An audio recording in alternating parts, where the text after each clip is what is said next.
Okay, good afternoon, ladies and gentlemen. I welcome you to the panel, Housing Crisis, Unaffordable Housing, Unaffordable Renting. Thank you for the Cyprus Forum to invite me. The contact came from last year. I was at the Cyprus Forum in September in Nicosia and really enjoyed it, and then came contact with Nikki. She wrote me if I'm interested to moderate.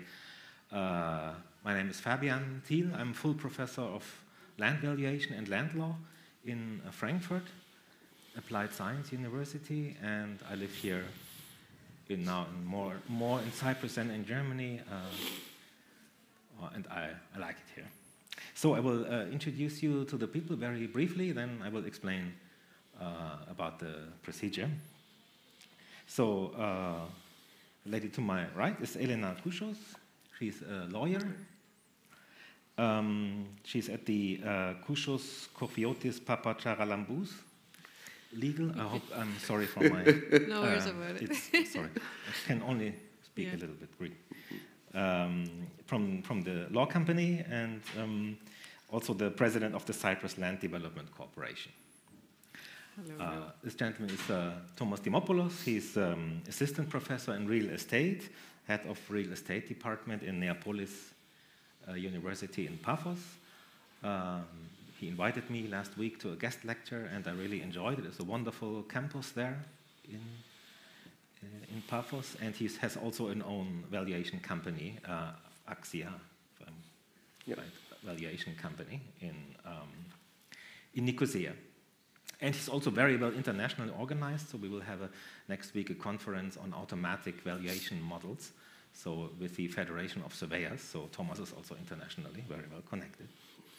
Then the gentleman, Andreas Papallas, he's an architect and general council member of ETEK, the Technical Chamber of Cyprus. So now we have more or less different expertise, the legal expertise, the hard facts, the figures, and a little bit about architecture and design. So about affordable housing, unaffordable housing, or affordable housing, on the other hand, unaffordable renting.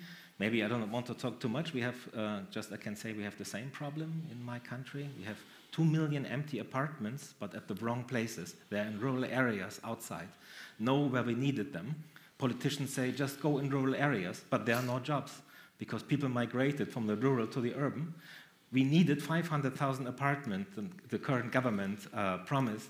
They failed miserably because there's no land left and no investors interested in investing in affordable housing. So we have the same discussion. Do we need more state, more steering, or more market? So this is what I can give you. So it's more or less we suffer from the same problem. Many empty houses and the owners are away. So yeah, I want to introduce maybe Thomas. You want to start a little bit about hard facts. The current price, you have a price index, for example, in Cyprus. I would be interested, what is affordable from the price index? Okay, it's a question like a bit tricky, what is affordable, always. So depends who the buyer is. Mm-hmm. Regarding indices, like it's good also for the local market transparency. Now there are 4 different property indices. There is the RICS Cyprus Property Index, started 2010. The Central Bank of Cyprus Property Index, started 2010. There is the Index of the Statistics Department. And recently, a year ago, we released the Neapolis Property Index, the university.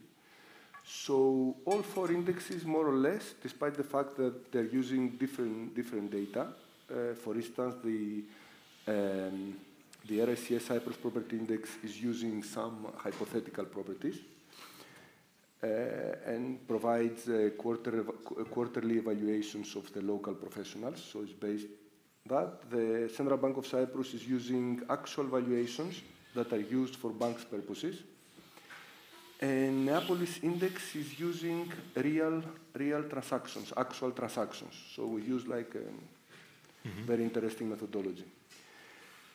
So all indices indicate that the market is currently like stabilizing regarding the property values. Stabilizing is not going up anymore as it used to be. But the main issue, like the sign I showed you just outside, and I had to explain to you because it was in Greek, unfortunately. Like very soon there is a protest in Limassol, 27th, I think, of April, of people protesting against the high rents. So, despite the fact that the indices are showing that the property prices are firm, on a firm level, it appears that people cannot afford to rent, neither to buy. And we're talking especially about younger people, couples or singles, like from the age of 20 up to 35. And in order to examine what affordability is and what are the real facts, we need to think about the average salary or median salary, then better, statistically, of a couple, of a person. And having that numbers in mind, like on that age, like someone has like a gross monthly salary of 1,500 euros at the age of 30. So net would be 1,200 euros probably. And even a couple cannot afford to rent a 2-bedroom apartment in Limassol, while the rents exceed 1,000 euros for an average property in an area of like low interest, let's say, but in the city center. So that creates a huge problem for the society, for younger people who are looking now to buy. And that's a big issue. Like, I'm going to let someone else speak, and then I will come back. But the figures are like that affordability, because if I'm talking about like compared to Switzerland, that rents are low, but it also has to do with the income of the people that are living in that city. Okay, so having those two indicators, like the median income and the rents or values, it appears that there is an obvious problem. That's why we saw this sign outside the university. I'm also aware, and like very happy like being in this university. I used to teach here for 10 years. That especially because the place is the PAC is based in Limassol, the Cyprus University of Technology is based in Limassol, and Limassol was the city that was affected more compared with other cities of Cyprus. Of this wave of high rents, high values, and students couldn't come from other cities to Limassol or from Greece because they couldn't find or they couldn't afford the prices that were created here. That I don't know about the time, so I will let someone else speak, and then I will come back if you have anything else to discuss. So regarding figures, I would say that a 2-bedroom apartment in Limassol now exceeds a resale, not a first apartment, first sale, a resale, an old apartment. Could be like 250,000 in like a very typical apartment in a very average location without any interest. So it's, and the rent also exceeds 1,000 euros per month. So it's really hard for this generation that is looking now to. I would be just interested, is there a definition in law or somewhere else what is affordable and what is non-affordable? We always say in Germany, if you pay more than 30% of your income, net income for housing, if you exceed 30%, then it's not affordable anymore. For some people say, I don't care, then I pay 50%, okay, if it's nice. Student cannot do this, or other people, yeah, they depend on that. Is this existing in Cyprus? Kind of no, this is even in Germany, is a rule of thumb. It's not written. It's a rule of thumb, it's a market rule that we identify globally, like the thing. But yes, the same rule applies also here. Yeah, we can say that obviously that if it exceeds 13%, then you cannot have like a proper life. There's nothing left for family and books or culture. Okay, thank you, Andreas. Thomas, sorry. Andreas, you sent me some slides before, so I also read that there are There was a big report in the Cyprus Mail. I also read Cyprus Mail because I can understand. There was a real estate conference last week, and the interior minister announced some proposals from ETEK 22 how to cope with this situation. Can you give us a summary of these proposals? Yeah. What is discussed in your chamber? Definitely. I think maybe I keep going from where Thomas left off and build towards these incentives and what we think about them. So my involvement, let's say, in this affordable housing challenge came 3 years ago when Cyprus was notified by the European Commission that the 5% VAT rule we applied to housing, which should have been to be used as a social measure, and in Cyprus it has been used basically as an umbrella for any first-time home buyers. That was not acceptable, and that we needed to change the legislation. That was finally amended in June or July 2023. So as part of this process, as ETEK, but also as the Cyprus Architects Association, we got invited to the Parliament to advise on this matter. And it's where we started to look at questions like what is affordable, who should benefit from low VAT, and analyze data basically on housing prices and also on areas of dwellings. Looking at affordable housing and building on to where we just left off, I realized that 30% of the median household income in Cyprus comes down to around 855 euros. That's the 30% of the median household income. So if you have this available for a loan or for rent, let's say if you had it available for a loan, then just looking at the online loan calculators from banks, it gives you around 160,000 euros capacity for a loan. If you also put your 20-30% down payment, you can reach up to 200,000. Is 200,000 an affordable, let's say, limit? Could you find housing for 200,000? Maybe in some cities, maybe not in all of the cities. But you start to see the challenge of how the maths are working out. Thomas mentioned rent for a two-bed is above 1,000 euros in Limassol. So definitely not affordable for a family. Some of the other, let's say, information we looked at, in 2023, there were the permits for new residential units were 11,000. So in 2023, collectively, all of the authorities that give planning permits, they have permitted 11,000 units, which will be, some of them will be built over the next year, some of them might not be built. But 11,000 is significantly higher from 3,000 units that were permitted in 2014. So within 10 years, you can see that there was a boom in how many units have been permitted to enter the construction market. How many of these are affordable? In Cyprus, the only way to offer affordable housing is through the Cyprus Land Development Association, KOAH.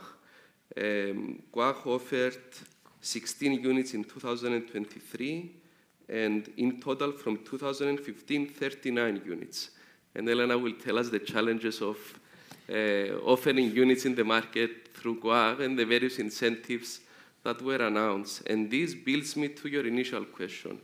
The incentives that were announced, one of them was basically a revision of a directive that encourages private developers to benefit from additional density if a proportion of that density goes to dwellings through KOAH that will be offered to eligible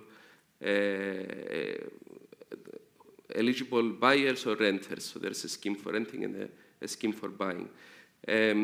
This scheme has been around for a while, for I think 4 or 5 years now, and it has been revised once, and this is like the second revision for this.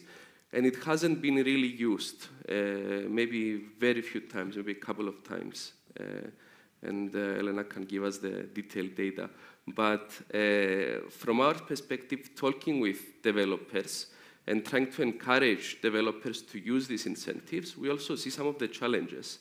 And challenges come with the incentive not fully making financial sense for them. It's a market of supply and demand. And for them, they are benefiting somewhat. They are accepting a risk. The current system doesn't even recognize a reduction in planning permit fees, for example, for the affordable units. It doesn't recognize there might be additional service fees for the engineers that will design these affordable units. So at the moment, it hasn't been fully adopted. Of course, we hope that the new scheme and the new amendments will encourage more developers to offer units in the market. But so far, looking also at European literature and what's happening around the world, it's very difficult to solve the housing crisis through the private sector. You either need to ensure you have private-public partnerships, and the way these work is complex, but it can also yield very positive outcomes. Or it comes down to the state, to the government, to take on to the challenge of affordable housing itself, which has tried through a number of measures, a number of incentives, through GOAC, through the Organization for Financing Housing, Organismos Χρηματοδοτήσεως. We have participated in many discussions on maybe how these two could work in parallel, or maybe form a new entity, but I think this opens up the discussion even more. And I think I will maybe stop here and then continue later. Maybe one more question, if you allow. Can we say which is the average square meter price if I want to build something new? When I moved to Cyprus 2 years ago, I saw many developers, they built concrete, 3 floors, where you think, oh, maybe you can be 6 floors here. But the land is then occupied for the next 60 years. This is a huge problem. Can we say, so construction price per square meter, is there an index such existing? Probably the biggest misunderstanding in Cyprus at the moment is how you define square meters and how you define construction costs. Because you hear all these prices, like 1,000 euros per square meter, but what square meters and what's included in the construction cost? So looking at this, the way the whole discussion with the European Commission started is because in the Eurostat statistics, they say, I believe the average area for a house in Cyprus, I think it was 114 square meters, and don't quote me in case I'm wrong, but from what I remember, I think this is it. And it was one of the highest in the European Union. And the way this is calculated on Eurostat is through the registration of the population that happens every 10 years, and they go around people's houses, they knock your door, how many square meters is your house, and you say an answer, and the answer gets recorded, and the average for that becomes the official statistic, and includes existing houses, it includes studio apartments, it includes absolutely everything from this registration. Partly, it's, let's say, questionable statistic, or you have to interrogate it further, because it is what people will say that might include a covered veranda, it might include a parking place that you don't really know about.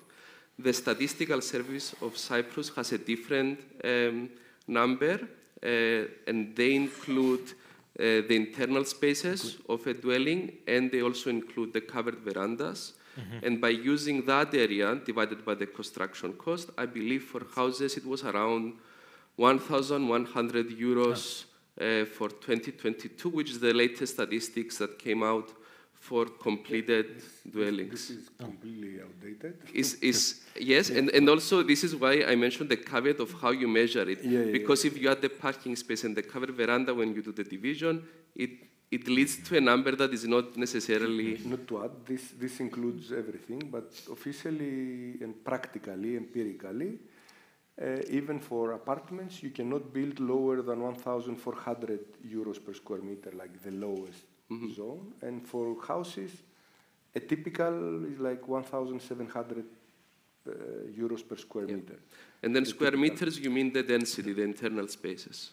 square meters, I mean the buildable area by adding a zone to the covered verandas with the appropriate zone. That covered verandas has lower cost and add a specific zone. So, okay, normally when we do valuation, we do the zone. And I think one last thing to mention that might be interesting is that from, again, the statistical service, from 2020 to 2023, the increase of construction cost is 34%.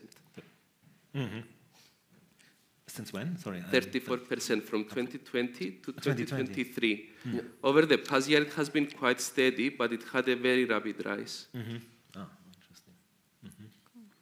Yeah, thank you. Very interesting. So we see also the land value is rising. Yeah? So this is just, I calculated just 114 square meter multiplied by 1,700 euro plus the land price. Plus the profit. Plus the profit and the because fees. If there is no profit, there is no development. Yes. So and Fabian, plus permitting fees, plus services, plus the lending expense, which today is twice. So if you borrow 160,000 from the bank, you will pay back 320 over a period of 30 years. This is good. There was a film in the 70s where the person was interviewed and he said, I paid my house twice. But do I care? No, he said. I want to build a house for my family. And the people say, oh, wow, I have to pay twice. Interesting, isn't it? There was only a footnote, but I found it very interesting. Okay, so thanks very much. I would be interested, Elena, because the politicians always say, we have so many permits, okay, building permits, but then we found out the developer is not interested to build. He wants to sell the plot with existing legal allowed density, yeah? So they sell the plot with plus the building permit, which gives another high value. Okay, this is a chain, and he sells to another developer, but the developer also was not built. He's selling to another company. You see, it's a chain. That happens that one plot can be empty for 30 years, although it has an initial planning permit. And no politician can do anything against that, because there's this free market. Let the market play, but the market is not functioning. So, okay. Would be interested if there are kind of now comparable legal discussion here, or okay. Well, if you allow me, I will not go into the technical or numbers. I will leave that to the practical people. I will start by the emotional part. That in Cyprus, as they say in the US, they have the American dream. I would say that in Cyprus we have the Cypriot dream, at least with one that I grew up, is that of having your own house, having your family in the house, and eventually grow old into your house. That is something which I've noticed not only by becoming the president of the organization, but I've always known this, and I've always took attention to this, that this is something that Cypriots do not take lightly. If you tell them that, listen, you will not own your own house, you will have to rent it, or you have to lease it, or because, let's say in England, you don't buy a house. Most of the times you lease it for like 99 years. If you say this to a Cypriot person in Cyprus, they will not react very nicely. They will start thinking about it, they will have questions, they will... a lot of things. But anyway, because of that, being a president of the organization, I would like to tell you that if you don't know about our organization, it's a semi-governmental organization. It has a 9-member board of directors. 2 of them actually are here as well with me. Thank you very much. It's governed and it's managed by a general manager. And I have to tell you that the organization actually is, I think it must be the first, if not the only one organization that still has on its payroll 2 persons that have been there from day one. And it started working from the 1980. So you can understand and you can see by this, the reason that I'm mentioning this is to see the dedication they have to this cause. Because the organization was made, it started working in order to help persons with moderate or lower means. If they couldn't have housing, if they couldn't buy a house, if they could not rent a house. So the organization was made for this. Therefore, what I would like to say is that today we are having a housing crisis. It's everybody can see this and everybody can notices this. The thing is that what should we do about it? So what I would like to tell you is that the problems that we are facing right now and what we have seen is that you have limited access to financing. There is income which is not equal, so you have a problem with that. Not to mention the increases of costs and fees to everything. I mean, yes, I do agree that it has been stable for like 1 or 2 years, but with all the events that are surrounding us, I think that it would increase a lot. I don't think what is happening next to us is something that will not actually have an impact with the housing crisis. So, yeah, that would be the problem. What the organization does is that in the future, and with the Ministry of Interior, we're going to move, we will follow like 3 axes, if you allow me. It's the first one is that we are designing and constructing housing units for sale at an affordable price. We will start, we are actually the ones that will do the platform for the owners of the houses or the units, if I may say so, in order to renovate and rent. And then the third one is actually the incentives that they were mentioned. What the organization does actually right now is going to one-on-one meetings with the developers. What we are trying to tell them and what we're trying to actually get people to know, and especially developers, is that we want them to do what we are doing. And in a sense that if you build something for the organization and give it to social housing, actually it's not exactly social housing in Cyprus. Social housing, just to understand the difference, is that if you're going for social housing, is that you provide houses that you do not pay for. The government provides them and people can use them.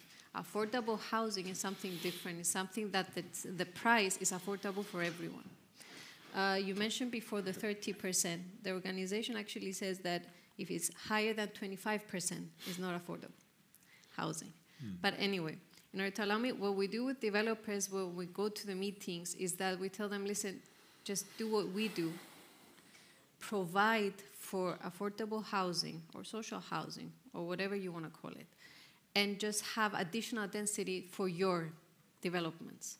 This, actually, what I've seen and what we've heard to the organization is that actually developers are very open to this, most of them. And they would like to see how this is working out.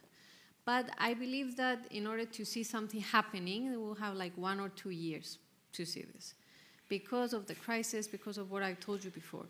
Elena, if I may, yeah, there is a problem in marketing here.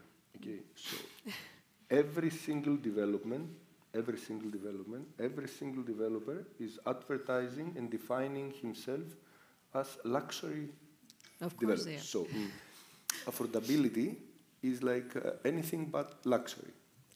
So I think this thing from your position, this affordability or social needs a rebranding. For sure, I would agree with this. Okay, and this is something we will actually discuss in our meetings. Needs a huge rebranding. So people would be like more attracted to go and live there.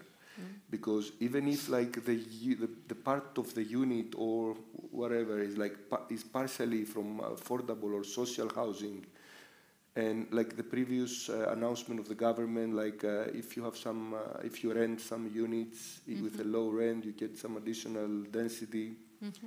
But who would go to buy in a building where he knows from the beginning that some other people who cannot afford go anywhere else will be there? See, so it's a matter of branding. It's not, I'm not talking about like allow me to disagree on the branding thing. No, not because it's wrong, but because real estate agents need to work on this. And why I'm saying this is that if a real estate agent, everybody wants to get paid at the end of the day. They have their commission, they have everything. But if the real estate agent, when he's going to go for renting an apartment or selling a house, the first thing that he will tell you is that, oh, let's go to that neighborhood because it's excellent. And most of his clients will be there. And most of his clients that will want to buy something which they believe it's luxury, they will follow him, especially if it's a good real estate agent and you know him, or it's a good real estate company. Luxury shouldn't be something that is beyond affordability. You can have luxury, but it depends on how actually you determine luxury. Because for some people, luxury is just to have a sofa, a TV, a kitchen, and at least a house. For some, it's to have a swimming pool and a jacuzzi. Exactly, for others. So that's why, I mean, like, this whole thing, because my comment was a bit ironic, because I cannot see anything, I cannot see anything but luxury. I don't want luxury. I want a simple house, just a small unit, like the one you described. Where can I find that one? Nowhere. Everyone is like... No, you can find it at the organization, because what we're going to do, and what we're trying to do, is actually have simplicity.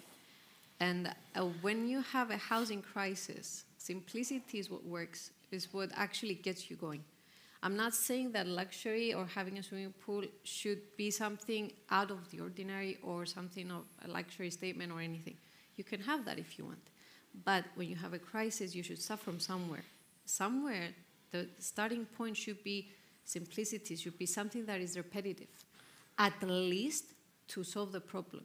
I'm not saying that the organization will solve the problem, and I'm not saying that we will house everybody. But you should start from somewhere. Like with the... we have a project now in Limassol, which will be only for renting out, along with the municipality of Limassol. That was actually from the mayor of Limassol. He came to the organization, he said, I have 3 plots, and I would like to use them for people in Limassol. That's the project which was announced 3 years ago, was for 600 units. We will not, and when I became president, I told them, listen, to actually have 600 units, it means a lot of money. At this point, we have a problem in finding that money, because the organization doesn't have somebody to give you money all the year, like every single year. It's an organization that builds, sells, and gets the money in order to proceed. Therefore... And apologies again. I feel that, like, it's a very thin line between the interests of the country and private companies. Of course. So if the country, if the government, if the state starts to build, what about the professionals and the developers and the people who are working for the developers? See, this is something that I would like to mention. So it's a very thin line. Actually, it's not, because I will tell you why. The private sector is something that I need to work with. It shouldn't be something that is antagonistic to me, because I need them to actually... I go as far as to planning them, as to designing them. But in order to build them, I will actually have to go to the developer. I will go through e-procurement, if you know it, and then offers will be made. Therefore, I actually work in harmony with the private sector. And if they come and use the incentives, we can use... I mean, okay, he might not get like 2 million. He might get 1.8. Yeah, okay, but I'm talking like the contradictory thing is that let's pretend that I'm a property developer. So I need to buy my land, I need to use the construction cost, I need to pay the professionals, the architects, all the involved parties, I need to add a rational profit for the risks and everything that were associated with the project, and that gives us the final value of the end unit, okay, the end value of the unit. Okay, if I have to compete with someone like who has land for free, given from the state. Is it for free? It's state land. Yeah, but you pay kind of a leasing fee. It's not for free.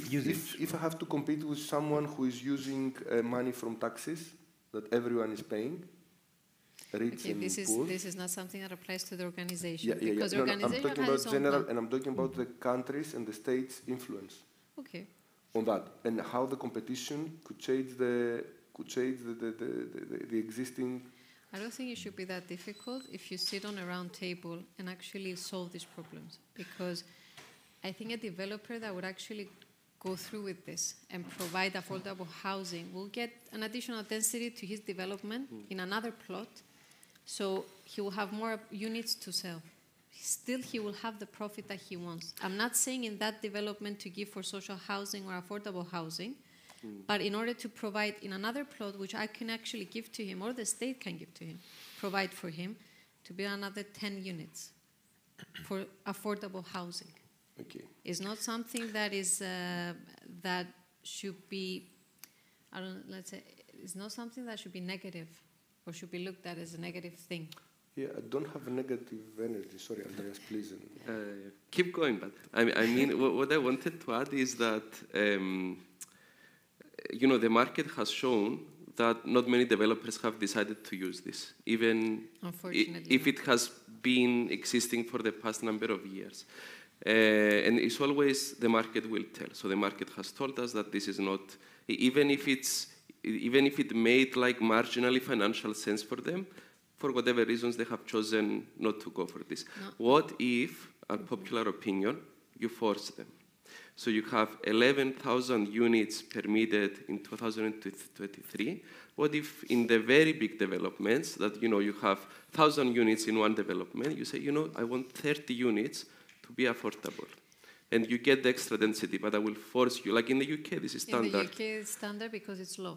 Actually, when I was talking with the Mr. Nouris, who was the Minister of Interior, it was my first point when I met with him. It's like, why can't we enforce it by law to actually make them do it? But he said because with developers, it's difficult to force them with anything, and because when the developers actually is when, how you say it? When the passports were, I will not mention it right now, I'm just going to say passports. Okay? And the way that was done is that developing, it gives money to the government. It's a way of actually, it helps the economy. Therefore, they're afraid to actually enforce anything on developers, especially in Cyprus. But what I wanted to tell you is that what I mentioned before is that I know that the incentives were not used. Actually, we only had like 3 developers coming in to use them. What I said before is because I believe in it. We should start from somewhere. The incentives were made as a basis, as a starting point. They were changed, like I think twice, at least with when I was. Now that I'm president, we changed them. Therefore, you continue, you learn, and therefore you change. So if anybody has any suggestions about those incentives, we are open to hear them. And we would like to hear them in order to know how to change them so they will be used.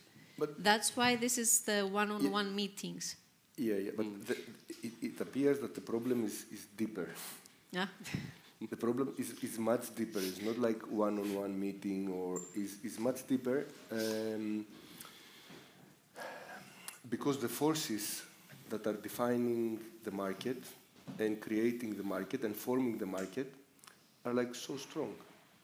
Yeah, that's true. So strong. And even if like I saw like the last announcement of the government that I was asked also to comment for a newspaper, they offered like 40 million to help the affordability issue. 40 million.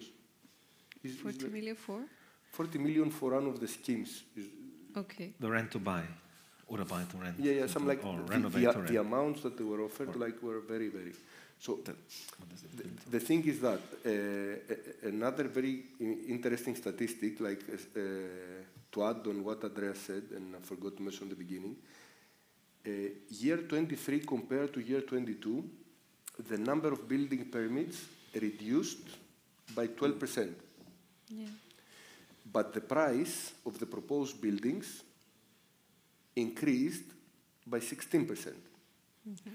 So despite the fact that the building permits were reduced by 12%, the total price of units, proposed units, increased by 16%. So for me, that's a thing that developers did a turn to smaller properties and bigger developments, because one planning permit I can build a house. With one planning permit I can build 10 apartments. Sure. So this is how we at Taxia translated those figures because we're like, how this is possible? Okay. Thomas, and another statistic that supports this is that from before 2020, from all of the new units in the market, 1/5 were apartments and the rest were houses. From 2020 onwards, they are equal. It's 50-50. So the square meters of apartments is the same as the square meters of houses. And I think this links to something you said in the very beginning. You know, the Cyprus dream of owning a home maybe has shifted towards owning an apartment because you can't, like the majority cannot afford to buy a home anymore. And this leads to questions like, should you own a home? Or is it possibly that we can imagine like living through renting this apartment? Is a cultural thing. It's and a this cultural is an education thing that I cannot go into because personally I've always wanted a house. I grew up in a house, and when I grew up I wanted a house. Therefore, but it's a matter of how you educate people. Like in Berlin, you only have leases, and it's only rent, if I'm not mistaken. You don't actually buy an apartment, and there are waiting lists for that, for renting an apartment. Therefore, okay, but what I would like to explain is that I know that they have increased. I know that when you said about the units for the organization, the reason because there were not new units for the developed from the organization was because after 2013, the organization postponed his designing or developing anything because they came to a position that they were actually thinking of closing down the organization. It was with the previous government that they said, okay, let's do the scheme with the passports in order to actually revive this organization because they could see that the crisis was coming. The crisis has always been there. It's not something new. It's just because now it's more. But it's okay. And when you said about young people do face a lot of problems. But if you pass by one day from the organization, you will see that actually it's people older than 50 that have problems now, because they've never been able to buy something on their own, and they don't own something on their own. We have a lady that is actually 68 years old, and she managed to buy an apartment in Korfiotis in Nicosia. She was very happy about it. It's a 2-bedroom apartment. She was happy because she finally owned something. So you can understand. I'm not saying that young people don't face problems. They would actually be the ones that will be facing a lot of problems. And I don't know when this will finish, to be honest. But there are actually people of older age that are facing these problems.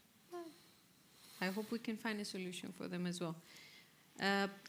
So just to mention, what we are trying to do, as I said, with simplicity, is that we're trying to design and develop like units which follow certain principles, like follow the minimum of square meters, to have cost-effective plots.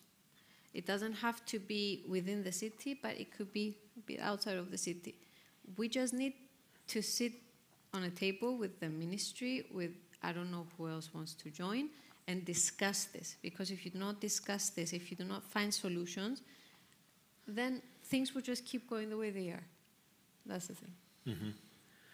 And would you think, I mean, when it gives more power to the local level, could that help? I mean, regarding the elections coming up in Cyprus, do you think, and I read in newspaper that there will be easier permits, or the minister said it will be, we give more, what has he said, a planning for the people.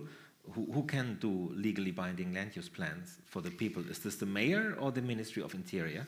Actually, just for the governance? It was from everyone. It was a discussion between the municipalities. It was a discussion with the organization and the ministry. It was the jump the queue, in a sense that developers who actually will provide affordable housing or actually consider this, I think this was the idea that they will have this benefit, that they would jump the queue. I think this is what you're referring to. I was not informed of something else, but I know that it will be easier, and the ministry actually has said that they will do the procedures will be made easier, if I'm not mistaken. They are.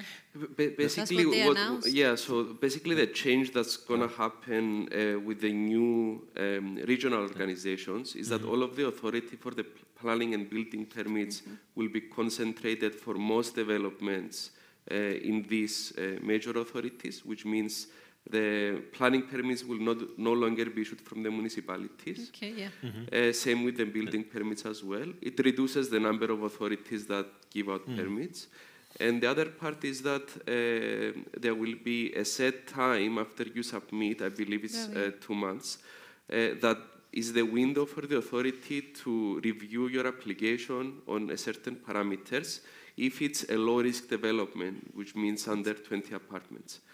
If the authority did not respond within this time, then it will be issued automatically. Okay.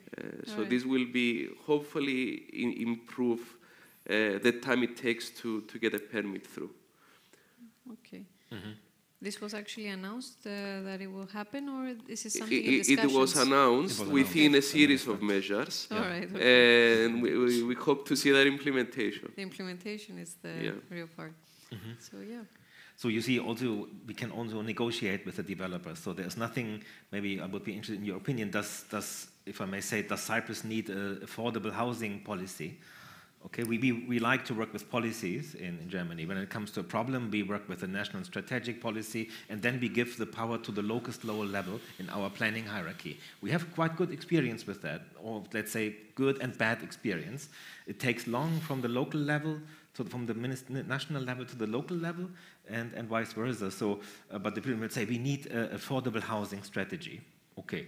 Yeah, where we say, do we need more renting? Switzerland, for example, has a renting of, so there 80% of the Swiss people are renters. So there are foundations and other strong governmental, but it goes back since 500 years ago, yeah, and they cannot change it. And we have not always positive experience with private property. Some people say, what have we done now? Yeah, because they struggle to get the ownership rate over 50%. We cannot, because land is now, it's developed by everybody, okay? There's no land left for newcomers. On this point, though, land is developed, and affordable housing policies should take into account the existing stock. And so far they haven't. So we have a very big housing stock in Cyprus that is inactivated. Yeah, this is partly because a lot of people own holiday homes, and they sit around most of the year without being active, and partly because we have a lot of apartment buildings that remain empty, disused, and for different complexities like ownership, going down to children, or owners being abroad, it becomes very difficult to maintain and put back into the market. And I think this is an opportunity that we didn't fully explore yet. They tried to explore with the renovate to rent. I mean, it's a starting point again, but I don't know how much this will be used. Is it just announced, this renovate to rent program? Yes, it's announced, actually. We're developing the platform for the owners to actually submit their units, and we are going to be the ones that will see if they are eligible for the granting of the, the χορηγία. The grant. The grant. It was announced, actually. It was announced in October, this scheme. So hopefully it will be used. So I could say, in theory, my apartment is 100 square meters. Is there located? It has a criteria that it's like 15 years old. The building has to be, or the unit has to be 15 years old. It has to be the square meters, I think. They're all on the website. And also, I think disincentives, beyond incentives. You own 3 houses, you should pay higher tax on all of your housing that sits unused. I think you should be cautious. This is an old discussion in worldwide. I heard recently a colleague of mine, who is the president of the Association of Property Valuers, Koushos Police, and he said that why to rent my apartment if the rent that I will receive is going cumulative to my income, and I'll have to pay 40% taxes. Yeah, Andreas should answer. Also that. So why this tax is like if they reduce or they remove this tax, people who keep their apartments empty and unrented. So you should have an incentive and a benefit for that. If you're using it for affordable renting, at least, you shouldn't be taxed on, but if it's sitting there and it's unused, you should be taxed higher. Okay. Yeah, but also if you rent and the tax that you have to pay is cumulative to your income from other sources, and you are like a civil servant or someone like, okay, so you have an income of 40,000 per year, and then you have to pay additional, the rent going cumulative to your income, and 40% disappears, plus the expenses, plus the risk of the tenant of doing damages, like better leave it like that. No, it's true. It's a circle Or of Thomas, circumstances. sell it. Or sell it, yes, I agree. Or sell it. Similar with that, like to form like from a valuer's perspective. So what is creating the value of a property? Okay, I have the value of the land, the construction cost, the developer's profit, the finance, and the taxes. So if our aim is to reduce that cost, and we're talking about affordability, okay, as a politician, like the common sense that is missing, Fabian, not only Cyprus, globally speaking, okay, like these are the ingredients, okay, I need land, I need construction cost, I need profit, finance, taxes. Can I reduce the value of the land? For some purposes, yes. It's the most difficult part. How can I do it? By increasing the density. But not impossible. By increasing the density. So it will increase the value of the land if you increase it. But it will follow. It will increase in the long run. In the short run, if I can build 300% instead of 120% density, if they allow me to build, but are our cities ready for that?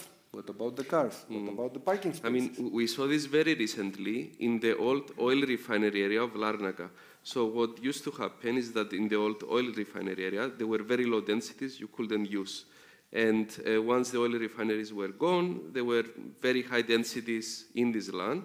And it took about a year until the property value caught up with the new ability of the land to produce density.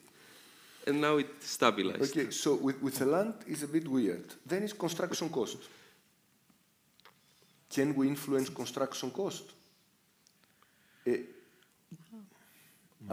Private, maybe not. Public can make a procurement, and then they choose the cheapest bidder. But not still always the cheapest, the second cheaper. Not the cheapest because he's playing a game. No, but the difference is on the profit of the contractor, the actual cost. We're talking about the construction cost regarding materials, regarding labor cost, regarding professional fees.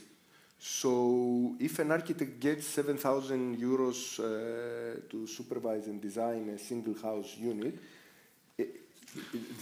and he reduces his fee to 5,000, would it be? There are some things you can do. For example, prefabrication or repeated constructions or. One thing, we need to change the way we build our homes. So not the reinforced concrete. Can we do like 3D printing houses? Are we ready for that? Prefabricated. Okay, so if we cannot afford the land, let's say, or we can reduce the value of the land by increasing the density, but I don't think we are ready, especially in Cyprus, regarding the design of our cities and the streets and the infrastructure. Then construction cost. Okay, change the way we build, change the way we design, change the size of the unit, yeah, but it depends, the way we live. It depends under which umbrella are you talking about? Like if you're going for affordable housing. Now I became the president for a moment, and I'm trying how to reduce. I'm doing that often. Like I'm having some illusion. If I was that guy, what should? Yes, there is a problem. I'm going to the restaurant, and I don't like it. And I said, if I was the owner of that restaurant, what I would change? Okay, so I'm doing that. I think everybody does it. Yeah. Okay. So at least I admit it. So the value of the land, for the value of the land, I would increase the density. For the construction cost, maybe 3D printing, maybe prefabricated, change the things, work on that. All the materials that we're using are imported. We don't produce. We have only one company that is doing the bricks and the cement and nothing else. All the finishes, everything is imported. So then the profit of the developer. Can I reduce that? Of course not. We need them because they have to build. Someone has to take the risk and do the business plan. Then we have the finance. Can we do something with the finance of the bank? Again, no, because you the whole could system. if you fight for the system. Try at least. Try but banks are private organization or public organization. If they still follow European directives also. So I think there is a way there with the help of our representatives. Okay. And I will use you. And then the fifth element of are taxes. The taxes. So if we want affordability, we need to do taxes as an incentive and taxes as disincentive. For instance, okay, I was asking Fabian the first time we met.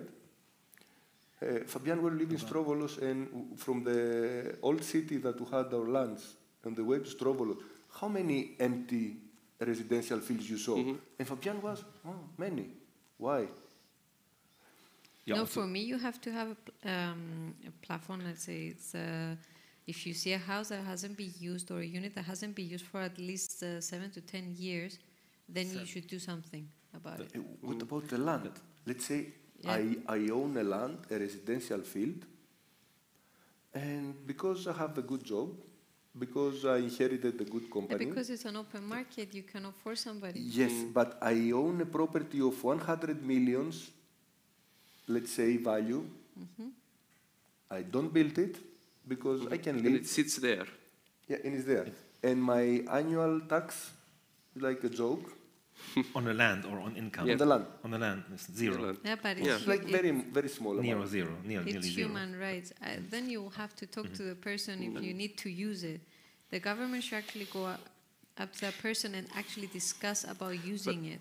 But it depends on the owner, how he thinks about it. Like with the police, when you said about his apartment, about taxes, what I would say is that, okay, if you have a flat there sitting without anybody using it, you can lease it to the government. If the government has that kind of a scheme or a policy, to lease it to the government in order to use it for affordable housing and in order to help the people that don't have a house, okay, and then you have the benefit of not being taxed, or you can get like from 100% of the renting, I don't know, like get the 60% or the 40%, but again, not to be taxed.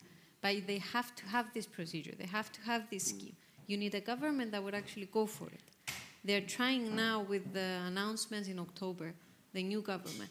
But if you don't have a government that will force the developers or force the owners to use the land in some way, I don't know how, because they own it. So we are back to the combination of incentives and disincentives. Exactly. And Thomas, on what you just said, describing this suburbia that you see very often when you go to Dali, Lachan, you see like lots of streets and not any built land. This is not efficient or cost effective, because to take materials there, to build streets, to build infrastructure and services is more expensive than build closer to the city. So as we extend the zones and new big plots and areas become residential, they might be cheap because they're away from centers, but on the long run, it's expensive to build, it will be expensive to maintain. The cost of commuting is never taken into account. Yeah, because they're not actually developing, like the organization is a development organization, and I don't have to only build like apartments or houses. I can actually build units that can be used for business. I can do that. If somebody like from the new mayors that are going to be elected, if they reach out to the organization, they can actually develop a property in a way that you won't have to go into the city to work. But it all depends on the incentives, on the way of thinking, and how they can work this out. Right, see, so issues like mobility are linked to this discussion. Also, same as the discussion on energy cost. Like you spoke about construction cost. Like in Cyprus, we make bricks, we make concrete. The price is going up because energy is going up. EU taxation doesn't help with this, but because we are unsustainable on the way we deal with everything, we have to suffer bigger taxes. Just Elena mentioned me, as I forgot, I mentioned, of course, there will be time for questions. Time for questions, since we, but I think we can allow a bit more on this interesting topic, I think. So I don't know when I have to stop. I think this topic can go in perpetuity until we fall down, and there will be no solution. So better go to the... Unless you feed me later. But I found this interesting. Yeah, I mean, we discussed exactly the same. You know, we have only, as I said, 2 million empty apartments, and we have a building code that say we can force the owner that the municipality can demolish the apartment for him. He just has to stand there. He doesn't have to demolish by himself. He just have to, and then we give a little bit of valuation for him. What is the value of an empty apartment for 30 years? Nothing, nearly. The land, yes. And that's why many owners speculate on the increase of the land. That's why land is always there. Yeah? No man made the land. This is what I posted on John Stuart Mill. And this is exactly right. The land makes the machine. This is, we call the machine that makes the land pay. And I found it extremely fascinating. And it's true, I think, yeah. So, yes. But, yeah.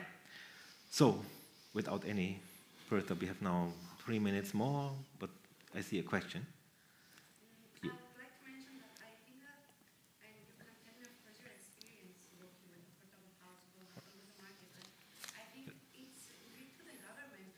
Περίμενε 2 λεπτά για σφαίρει μικρόφωνο απλά για να σε ακούμε.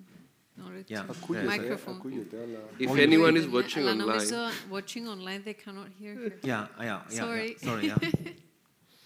Not my favorite thing either. Thank you, yeah. You can tell me your perspective and from your experience, but I think that there are mechanisms and strategies from governmental laws and policies that allow adaptive reuse. That is a major issue now regarding reusing stock that is not active in the city, or schemes that allow affordable housing to be controlled without creating problems with the ownership of the apartment, as you mentioned, and the rights of not. I mean, there are schemes that they can be used. They can be used and implemented in order to develop this and solve this social problem, because it's a social problem. It's not only, it's not a property issue, it's a social problem. So when you mention the rights of the owner, I think if bigger incentives applied from top down, then it will be much more easier to not discuss about the right of the owner, but it will be beneficial for everyone. I don't know if you had the opportunity to discuss with the government, with more, policies or schemes that could, benefit. Okay, I did not discuss with the government. I did discuss with the parliament when the problem actually arose in Limassol about the rights of the owner, because they wanted to actually tax the owners that had a plot of land and they were not using it. Okay, that didn't pass because you have an open market. You cannot force somebody to sell, and with the rents, you cannot put a maximum rent. But the schemes that you're mentioning, it was announced in October about the renovate to rent. But there were schemes before. They were long forgotten about. Nobody used them. Therefore, because of all the changes that came along, they couldn't be used anymore. Right now, we have to actually start from the beginning. So the one starting point is to renovate and rent. Now we need to think of how to utilize the other units that do not fall within the scheme, or how to utilize them, how to use them for the housing crisis. And I couldn't agree more that it's a social problem. It's not political, it's not government, it's a social problem. Therefore, it is also a matter of culture. I mean, everybody, if you have somebody taxing you because you're putting your house to rent and you're doing it, you need to be protected. You need to be benefited for something. It's also a cultural thing. It's a way of thinking. If you want to help, you will find a way to help. If you don't want to help and just want to think about your own, I won't say pocket, but anyway, if you want to look after yourself, you will not help. The rights of the owner that I mentioned is because of my law background, because it's within our laws. You have the right to do whatever you want with your property. Nobody can force you to use it or to sell it or to rent it out. That's why I said the rights of the owner. Yes, but maybe if you rent it to the government, Exactly. And you get benefited by rentals even. Exactly. If you have an incentive for that, it could. I believe that it would work, but at the end of the day, you still need a government that would actually be ready to discuss this. So yeah, I'm waiting for that. Mm-hmm. And expropriation was never be discussed by politicians, or no? But I looked in your constitution; it's not. It's in that the provision is there, yeah. That in public purpose and so on, against fair compensation, it could be possible to expropriate land. It could be possible. In Greece, they passed a law recently about expropriation of unused apartments, and municipalities renovate them, rent them for a period of time, and then. It's very unpopular, the topic. Any politicians go around, but as they look in the constitution, it's there, no? And okay, but yeah, maybe we have a final round, or I don't know, or more questions. Sorry, question. Sorry. Yeah. Thank you. Thank you. I'm coming from a small real estate developer, and 4 years ago, we started with the idea that we would like to develop affordable housing. Oh. We are okay with small earnings, but that would occur in large scale and often. That would be perfectly fine for us. And we were looking for options how we can make housing affordable from our side. And we did totally the same thing as you did, Thomas. So we thought, okay, land. The only thing that we came to was maybe getting some option to use agricultural land, which is much more cheaper and actually exists in plenty and very close to the cities. The other thing was construction technologies, and here we found a way. There is a company in Nicosia. They are producing pre-made light steel frames, and we found out that they are approximately 20% cheaper than standard steel construction, which is in its way cheaper than concrete construction. That is a small portion of the overall cost of the house for sure, but still in the end it gets a little bit. So did you think about promoting those technologies, making them more available, maybe promoting some factories that would build them, and stock the materials, buying them in bulk? So if government would spend 40 million euros for standard materials like gypsum board, steel, and others, they could be got much cheaper, and they could be sold to the developers, which would be doing these affordable houses, and then they would still coming back to the government. So they are not. That's a resource that's temporary. It's not gone forever. So did you consider this kind of ways to support affordable houses, or maybe something like that? Because we as developers, we're looking forward to cut the costs and make a bit of profit, always. Thank you. All right. So at least for the organization, what I would like to tell you is that I cannot decide on what we're going to use because I have to actually go through e-procurement. The developer will come. So I don't know what he would. I will design it. I will promote it, and I will just. I need somebody to actually build it. Therefore, I cannot tell him which company to actually choose for me. But can you choose the materials and the construction method? Yes, I can choose that. But at the same time, he has to agree with this, and I need to have offers from the developers. I will try and do it, and thank you for that. But at the same time, I need to discuss with him, and I need him to come and offer me. If he doesn't offer that, then he will not come. Okay, clear, thank you. But if you turn on your left, Mr. Pachomio, on your and Mr. Kyriakos, if you give them your card, if you have one, please, because they're members of the board and we would like to discuss with you. Oh, would be very happy to. Thank you. Thank you. All right. Okay, good. One more question. I also have a question. To whom? I want to ask is for Elena. Oh, okay. I want to ask why we call it an affordable house. An affordable housing. Yes, why is it unaffordable? And is this the effect? And are we trading the effect? Shouldn't we be trading the cost? So who is the people who are not who cannot afford housing? Is it the people that have had the same salaries for years, so everything is increasing instead of the salaries?